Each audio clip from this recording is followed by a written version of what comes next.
Hello, my name is Javiz Reyes-Dana, and I am the expert advisor for the Horizon Project 2008, dealing with the group working on the shifting of content production to the user.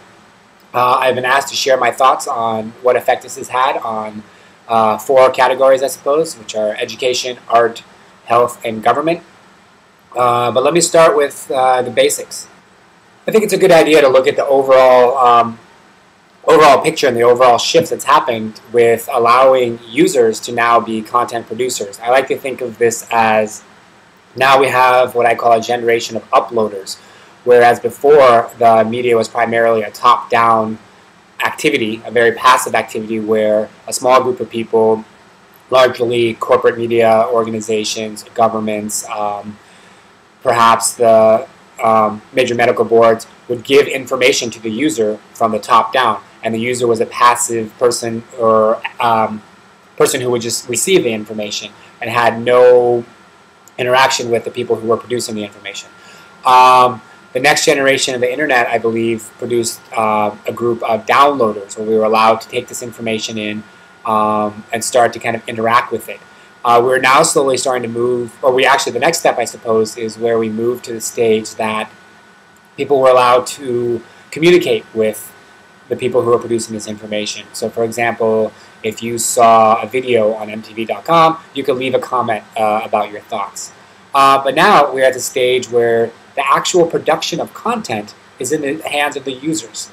So we are no longer passive members being dictated to by larger organizations of what is acceptable as art or the latest movie or the latest music to listen to or anything like that. Now the users, we are active participants. We produce the content and we can upload and share our information. So whether you are a small unsigned band and want to share your music video, or a small-time filmmaker, let's say you are a teacher or a student, and the effects on education are limitless. So now we can produce lessons or project ideas, and not only will we be able to share them with the small 20 people who are in our classroom, we can share them worldwide with an audience that we actively generate and try to maintain.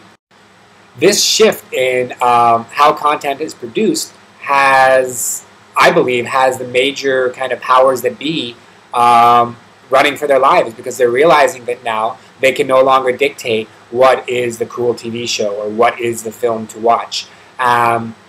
And this can only be fruitful for people who are interested in engaging creative, innovative new ideas, because now anyone has access to producing the next great film.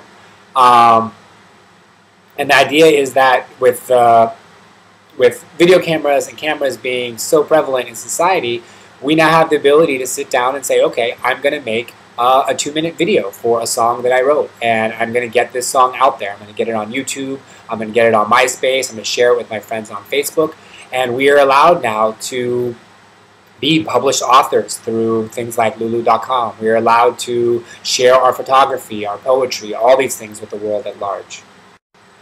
The shift in government is still, I think, one that is going to trail behind the arts and education and health, because, as I've said, this shift has allowed power to be spread out. When I say power, I mean power of information.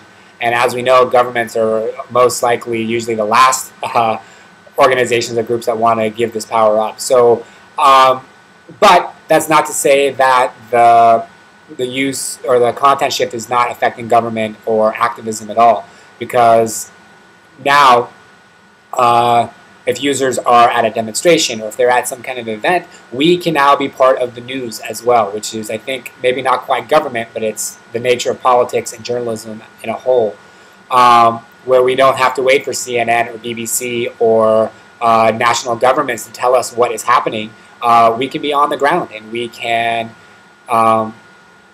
record and produce segments letting other users know what's going on. So we can also be journalists and help share the spread of information and what I guess we could call our version of the truth.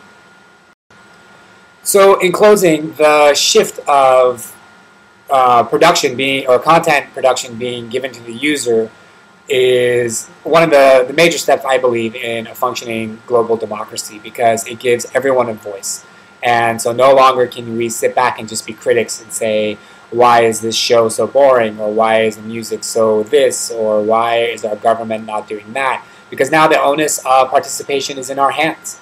And as users, if things are not the way we like them and there's not enough quality art in the world, then we produce it. If there are not books that we like to read, then we can write them and share them. So the new web and the shift in content production being given to the user puts the power in your hands. So I guess the final question is, what are you going to do with it?